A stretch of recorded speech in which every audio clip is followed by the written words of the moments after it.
কি কারাবেন চুরি পেয়ে গেছে করে ওই রকম নাই। আমি একটা গল্প লিখেছি, সবাই শুনবেন। এখন সেই গল্প থেকে আমরা শিক্ষা অর্জন করতে পারব। আজিজুল 5 ওয়াক্ত নামাজ পড়তো।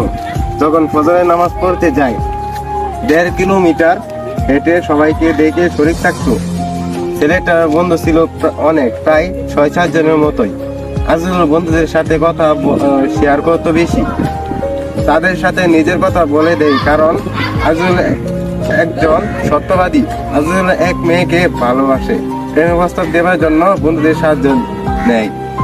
তৌফিক, দেখ আমি এই মেয়েটাকে ভালোবাসি। তৌফিক, তুই মেয়েটার বাসায় যাই, আর আমি তাকে ভালোবাসি। মেয়েটা আমাকে ভালোবাসে কিনা আমাকে জানাই।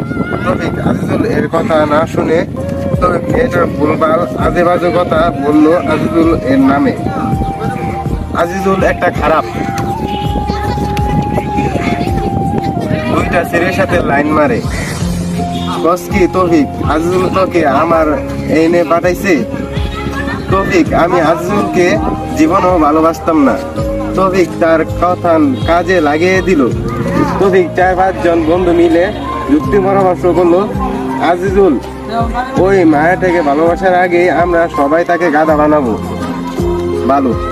তৌফিক ও তার বন্ধু আজিজুল এর কথা না শুনে উল্টা দোষারোপ বানিয়ে দিল। মেয়েটা আজিজুলকে দেখে কেমন জানি করে। আজিজুল নিশ্চুপ হয়ে বোমার মতো দাঁড়িয়ে থাকে। তার বন্ধুরা মিলে আজিজুল এর কথা সাধ্য মিটিয়ে দিয়েছে। ভুলেও কাউকে ভালোবাসলে আগে বন্ধুকে জানাবেন না, আপনি পরিবারকে জানান। নিজে যে মেয়েটার সাথে কথা বলেন, এতে আপনার ভালো হবে।